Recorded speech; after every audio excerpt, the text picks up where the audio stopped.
नमस्कार दोस्तों। तो नए साल के न्यू ईयर विशेस में एक बड़ी ही अजीब सी चीज़ हुई है यहाँ पर। एक और अनाउंसमेंट मैं यहाँ पे करना चाहता हूँ कि आपने कैलेंडर की वीडियो, बहुत सारी रिक्वेस्ट आई कैलेंडर के ऊपर वीडियोस बनाने की, जिसको मैं कल जो हमारी वीडियो होगी उसमें डिटेल रूप से कैलेंडर को डिस्कस किया जाएगा। अब क्योंकि एक बड़ा टॉपिक यहाँ पर सामने आ चुका था तो ये डिस्कस करना थोड़ा सा ज़्यादा इंपॉर्टेंट लगा। फिर कैलेंडर की वीडियो नेक्स्ट जो भी वीडियो आएगी वो कैलेंडर के ऊपर हम डिस्कस करेंगे।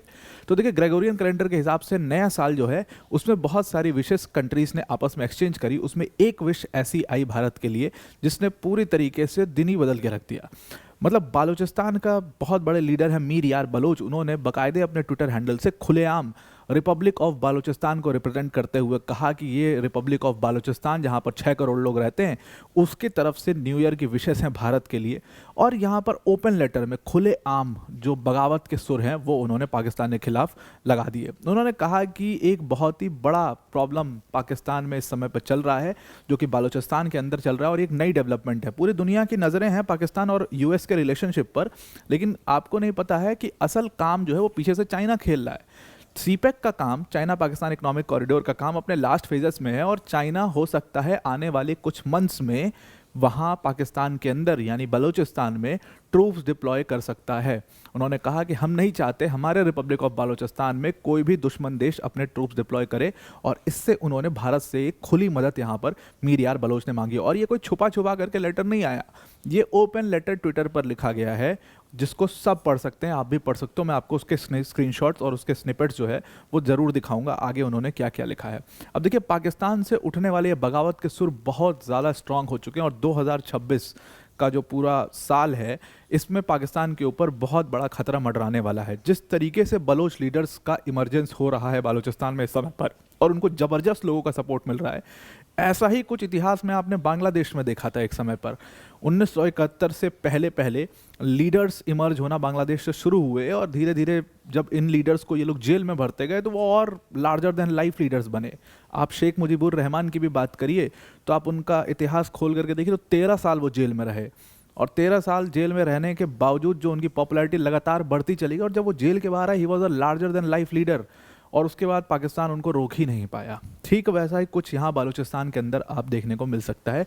इसमें हम डिटेल में इसके ऊपर चर्चा करते हैं, पर वीडियो में आगे जाने से पहले एक बड़ी अनाउंसमेंट है अनअकैडमी टीम की तरफ से कि अगर आप यूपीएससी सीएससी की प्रिपरेशन कर रहे हैं तो अनअकैडमी ने यहाँ पर आपको सीधा 55% का ऑफ अपने सीएससी सब्सक्रिप्शन में दे दिया है, प्लस इसमें डबल वैलिडिटी भी आपको यहाँ पर मिलेगी।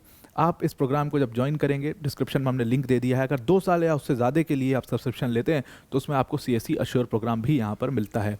अनअकैडमी के टॉप एजुकेटर जैसे मृणाल सर, प्रतीक सर, सुदर्शन सर जैसे एजुकेटर्स यहाँ पर आपको इस बैच के अंदर पढ़ा रहे होंगे। अब ये बात कहाँ से शुरू हुई? देखिए, मीर यार बलोच सबसे पहले तो जिन्होंने ये लेटर एस जयशंकर साहब को लिखा है, मीर यार बलोच एक बहुत ही बड़े ह्यूमन राइट एक्टिविस्ट हैं बालूचिस्तान के लिए। बालूचिस्तान पिछले 79 ईयर्स से एट्रोसिटी झेल रहा है सरकार की। बालूचिस्तान के जितने भी बड़े लीडर्स निकलते हैं वहाँ से, या तो वो मार दिए जाते हैं। आप मतलब इतिहास खोल करके देख लीजिए, अभी बड़ा बलोच लीडर्स के ऊपर बड़ी डिस्कशन भी चल रही थी, क्योंकि धुरंधर मूवी आई थी, तमाम उसमें बलोच जो हालांकि क्रिमिनल्स के तौर पर बलोच क्रिमिनल्स का भी बड़ा दबदबा सा रहा है, कराची वगैरह में वहाँ का दिखाया है, लेकिन उसमें कुछ रेफरेंसेस आपको बलोच लीडर्स के मिलेंगे। तो ज़्यादातर उनको टारगेट करके मार दिया जाता है, और जो बड़े बलोच लीडर्स निकलते हैं अभी जब वो इमर्ज हो ही रहते हैं उनको या तो गायब कर दिया जाता है। आपने महारंग बलोच का नाम सुना होगा। तो समझिए कि बालूचिस्तान लगातार, बालूचिस्तान के लोग एट्रोसिटीज़ पाकिस्तान की सरकार के झेलते रहे हैं, और अब फिर उन्होंने तंग आकर के एक डिसीजन लिया कि अब हम अपनी बात खुद करेंगे, हम डायरेक्टली इंगेज करेंगे सारी कंट्रीज़ के साथ में। तो मीर यार बलोच एक बहुत बड़े ह्यूमन राइट्स जो एक्टिविस्ट हैं बालूचिस्तान के, वो हैं, प्लस उसके साथ बहुत बड़े बलोच लीडर हैं, बलोच लोगों की बात करते हैं। उन्होंने अपने पूरे इस ओपन लेटर में जो सबसे इम्पॉर्टेंट बात है उसके ऊपर चर्चा करना सबसे ज़रूरी है कि चाइना का जो डिप्लॉयमेंट है ट्रूप्स का, वो आप बलूचिस्तान में कुछ आने वाले महीनों में देख सकते हो। ऐसा उन्होंने क्यों कहा? और ये सब फैक्ट्स के ऊपर बात चल रही है, हवा में कुछ भी नहीं बोल रहे। उन्होंने कहा, देखिए क्या है कि चाइना पाकिस्तान इकोनॉमिक कॉरिडोर का काम फंस गया था लगातार, लेकिन अभी जब आसिम मुनीर वापस से री इमर्ज हुआ, आसिम मुनीर के पास मतलब ताकत आई, वापस से क्या मतलब ताकत आई है असल में, और शहबाज शरीफ को जब एकदम दबा दिया है, उसने सबसे पहला काम किया कि उसने सीपेक का काम बहुत तेज़ी से करवाना शुरू किया है, और खूब वहाँ पर डिप्लॉयमेंट ट्रूप्स की देखी जा रही है। कुछ एक्सपर्ट्स का मानना है कि आने वाले समय में इसमें जो बलूचिस्तान के लोग अपनी आवाज़ सुर उठा रहे हैं, वहाँ से जो प्रोटेस्ट कर रहे हैं, सीपेक का काम रोकवाने की कोशिश करते हैं, उनको बहुत स्ट्रांगली रिप्रेस करेगी पाकिस्तान की सरकार, और वहाँ पर चाइना अपने सीपेक के अपने कर्मचारियों को बचाने के लिए और सीपेक को बचाने के लिए वहाँ पर चाइना ट्रूप डिप्लॉयमेंट भी आने वाले कुछ मंथ्स में कर सकता है। और बलूचिस्तान के लोग बिल्कुल भी नहीं चाहते कि कोई भी दुश्मन देश की सेना उनके यहाँ पर मौजूद हो। अब देखिए, बलूचिस्तान के लोगों ने मई 2025 में, आप सबको पता ही है, कि इंडिपेंडेंस डिक्लेयर कर दिया था, और इंडिपेंडेंस डिक्लेयर करने के बाद उन्होंने कहा था कि आज से हमारे देश को रिपब्लिक ऑफ बलूचिस्तान के नाम से जाना जाएगा। पाकिस्तान से तंग आकर के, पाकिस्तान के एट्रॉसिटीज से तंग आकर के उन्होंने फाइनली अपने यहाँ अपने देश को रिपब्लिक ऑफ बलूचिस्तान बुलाना शुरू किया। मीर यार बलोच उसी रिपब्लिक ऑफ बलूचिस्तान के एक रिप्रेजेंटेटिव के तौर पर उन्होंने एस जयशंकर साहब से हेल्प मांगी है। अब देखिए क्या है कि बलूचिस्तान ने एक अनाउंसमेंट भी उसमें चस्पा करी है अपने पूरे इस, जो उन्होंने ट्विटर पर जो चीज़ लिखी है उसमें एक अनाउंसमेंट दिखाया है। उसमें अनाउंसमेंट में ये कहा है कि हम बलूचिस्तान के लोग जो है वो 2026 बलूचिस्तान ग्लोबल डिप्लोमेटिक वीक मनाएंगे। इस डिप्लोमेटिक वीक में एक्चुअल में ये प्लान कर रहे हैं कि इस वीक के अंदर सारे जो फॉरेन मिनिस्टर्स हैं दूसरे देशों के, उनको बुलाया जाएगा, इनवाइट किया जाएगा, थिंक टैंक्स को इनवाइट किया जाएगा, और भी सबको इनवाइट किया जाएगा। और इससे वो क्या कर पाएंगे, एक्चुअल में वो अपने देश को डिप्लोमेटिकली वो इंगेज करेंगे बाकी के देशों से। तो ये एक तरीके की डिप्लोमेटिक मैन्यूवरिंग है जो इस समय पर ये लोग करने की कोशिश कर रहे हैं Balochistan, which is a very great step. आप सिर्फ हथियारों के दम पर और इन सारी चीज़ों से नहीं लड़ते हो लड़ाई, एक लड़ाई मेंटल लड़ाई भी होती है, एक लड़ाई जो आप क्लाउड स्पीयर में लड़ रहे हो, एक तरीके से जो आप अपना आइडिया अपने देश का जो है वो बाकी देशों तक पहुंचा रहे हो, धीरे धीरे देश उसको एक्सेप्ट करने लग जाते हैं। आप तालिबान का एक बहुत बड़ा एग्जांपल देखिए, जब तक बंदूकों से लड़ रहे थे तब तक लड़ाई चल ही रही थी, जैसे दिमाग से खेलना शुरू किया नाउ दे आर नेशन।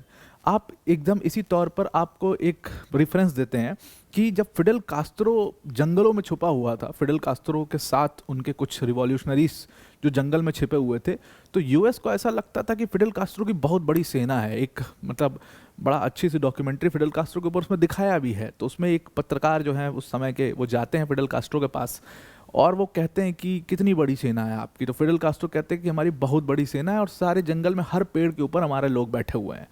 और ऐसे घुमा घुमा के सेम आदमी को 3-4 बार दिखा दिया, उस एक ही आदमी को एक बार यहाँ दिखा दिया, एक बार वहाँ दिखा दिया कुछ कुछ देर में।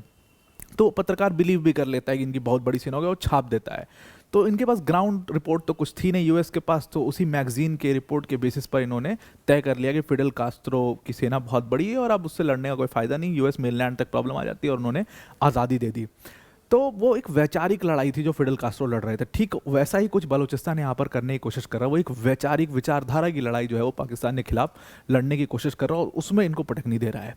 इस पूरे लेटर में जो ओपन लेटर इन्होंने लिखा ट्विटर पर, इसमें इन्होंने एस जयशंकर साहब की बड़ी तारीफ करी, इसमें इन्होंने भारत की बड़ी तारीफ करी। इन्होंने कहा कि भारत ने जो ऑपरेशन सिंदूर किया वो बहुत ही सक्सेसफुल ऑपरेशन था और वो पाकिस्तान के खिलाफ करना बहुत ज़रूरी था। इन्होंने कहा कि पाकिस्तान का जो ये टेरर इंफ्रास्ट्रक्चर है इसको तोड़ना बहुत ज़रूरी था, क्योंकि इससे सिर्फ भारत ही नहीं बल्कि अगल बगल के देश भी काफ़ी परेशान थे। इससे बालूचिस्तान के लोग भी काफ़ी परेशान थे, आतंकवादी वहाँ पर भी बड़ी आतंक मचाते थे। तो ये पाकिस्तान बैक्ड टेररिज्म जो था उसको पूरी तरीके से इन्होंने जड़ से उखाड़ फेंका है और अब जाकर के लोग सुख की सांस ले पा रहे हैं। इसलिए भारत ने सिर्फ भारत के लिए एक अच्छा काम नहीं किया बल्कि बालूचिस्तान के लिए भी बहुत शानदार काम किया जो इन्होंने ये ऑपरेशन सिंदूर कंडक्ट किया। अब देखिए पूरा ट्विटर पर इन्होंने बाकायदे लिखा हुआ है, open letter to honourable foreign minister of Bharat Shri S Jaishankar sahab, और उसके बाद इसने from Baloch representative republic of Balochistan state, और फिर ये एक्सटर्नल अफेयर्स मिनिस्टर को इन्होंने तमाम अपना पूरा लेटर लिखा हुआ है। इस लेटर में सबसे इंपॉर्टेंट बात जो है जो मैं आपका ध्यान लाना चाहता हूँ, सबसे पहले तो इन्होंने आइडिया ऑफ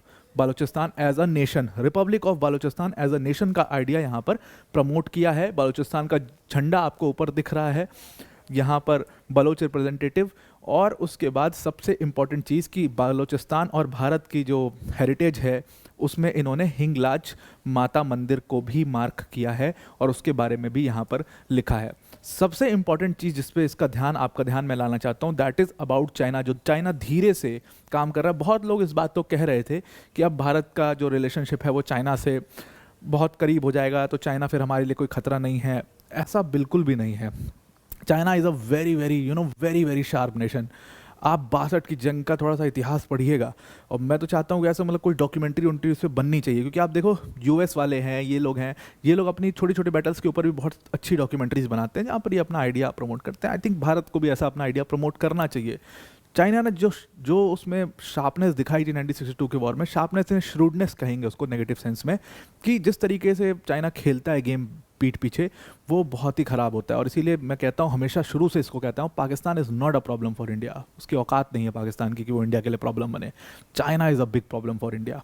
तो यहाँ पर सीपेक के ऊपर इन्होंने, मीर यार बलोच ने बात की है कि सीपेक अपने फाइनल फेजेस में आ चुका है और चाइना अपने ट्रूप्स डिप्लॉय कर सकता है इस पूरे मामले में। अब इसी के साथ इन्होंने एक अनाउंसमेंट भी यहाँ पर लगाया था। ये अनाउंसमेंट में ये बेसिकली ये अनाउंस कर रहे हैं कि बालूचिस्तान के लोग, 6 करोड़ बालूचिस्तान के लोग 2026 Balochistan global diplomatic engagement week मनाने जा रहे हैं। और इसमें ये सारे फॉरेन मिनिस्टर्स को बुलाएंगे, ये दूसरी कंट्री के पॉलिसी मेकर्स को बुलाएंगे, लेजिस्लेटर्स को बुलाएंगे, थिंक टैंक्स को बुलाएंगे, ह्यूमन राइट ऑर्गेनाइजेशंस को बुलाएंगे, और फिर अपनी एट्रॉसिटीज़ है उसके बारे में लोगों को बताएंगे, उनसे इंगेज करेंगे, डायरेक्टली इंगेज करके ये किसी तरीके से अपने रिपब्लिक ऑफ बालूचिस्तान को रिकॉग्निशन दिलाने की बात यहाँ पर चल रही है। अब देखिए क्या है कि एक बहुत बड़ा सवाल है, ऑल्दो ठीक है, इसमें भारत का उन्होंने काफ़ी तारीफ की, भारत को न्यू ईयर विश किया है, भारत के ऑपरेशन सिंदूर की बड़ी सराहना की और भारत की इसमें मदद मांगी है। अब अगर हम देखते हैं और एक शेयर्ड हेरिटेज की भी बात की है, हिंगलाज माता मंदिर की, भारत के पॉइंट ऑफ व्यू से अगर हम देखें कि क्या भारत यहाँ पर डायरेक्टली बालूचिस्तान को हेल्प कर सकता है, देखिए 100% ऑफिशियली डायरेक्टली भारत हेल्प नहीं कर सकता बालूचिस्तान की, क्योंकि रिपब्लिक ऑफ बालूचिस्तान को रिकॉग्नाइज करना मतलब आप सीधा एक वॉर को आप इनविटेशन देने जैसी बात होगी, जो भारत जैसे देश नहीं करते हैं। हम अग्रेसिवनेस नहीं दिखाते हैं, हम किसी की टेरिटरी पर कब्जा नहीं करते, ये सब काम नहीं करते। किसी और देश में विद्रोह हो जाए उसके लिए पैसा नहीं करते हम, ये सारी चीज़ें। तो भारत डायरेक्टली तो बालूचिस्तान को बिल्कुल भी इनके साथ इंगेज नहीं करेगा इस तरीके से, या रिप्लाई नहीं देगा, डायरेक्टली नहीं देगा। अंदर खाने से सपोर्ट हो सकता है, अंदर खाने से कुछ भी बातचीत चल सकती है, लेकिन वो डायरेक्टली पाकिस्तान के खिलाफ ये काम नहीं करेगा भारत। ये तो बहुत सीधी सी बात है। लेकिन अगर हम देखें तो आज की डेट में हमारे पास पाकिस्तान ने शुरू से क्या किया हमारे साथ, कश्मीर को डिस्टर्ब किया लगातार, उसमें डिफरेंट ग्रुप्स बनवा के कश्मीर में कुछ नेताओं को खड़ा करके, JKLF के केस में आपने देखा कि सारी हेल्प पाकिस्तान से आ रही थी। तमाम जो उलेमा है उनका मदद लेकर के पाकिस्तान ने लगातार कश्मीर को डिस्ट्रॉय करने की कोशिश करी, डिस्टर्ब करने की कोशिश करी। पाकिस्तान ने सेम काम पंजाब में किया, पंजाब को बहुत डिस्टर्ब किया पाकिस्तान ने। जितना भी आज आप ड्रग बिजनेस पंजाब में देखते हो, वो पाकिस्तान से बहुत ज़्यादा सपोर्ट मिलता है, और वो ड्रोन से बाकायदे ड्रग्स की जो पोटलियाँ हैं उसको ड्रॉप किए जाते हैं। बहुत ही बड़ा इशू पंजाब में ये हो चुका था।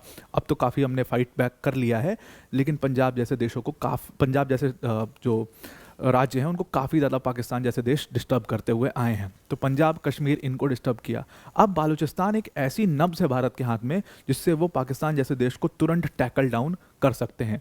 और इसमें सबसे इंपॉर्टेंट बात थी वो था चाइना, कि चाइना का जो ट्रूप डिप्लॉयमेंट है कहीं ना कहीं भारत को उसको बहुत सीरियसली लेने की ज़रूरत है। क्योंकि ये बात जो मीर यार बलोच जैसे नेता कर रहे हैं, ये कुछ फैक्ट्स के ऊपर बात कर रहे हैं, और उनका कहना है कि इसको ओवरलुक नहीं करना चाहिए, क्योंकि ये सिर्फ और सिर्फ बालूचिस्तान के ऊपर इम्पैक्ट नहीं डालेगा, बल्कि इसका एक बहुत बड़ा इम्पैक्ट, अगर चाइनीज़ ट्रूप्स पाकिस्तान में आती उतरती हैं, इसका एक बहुत बड़ा इम्पैक्ट भारत के ऊपर भी होगा, और भारत को इसका बहुत ही ख्याल रखना चाहिए।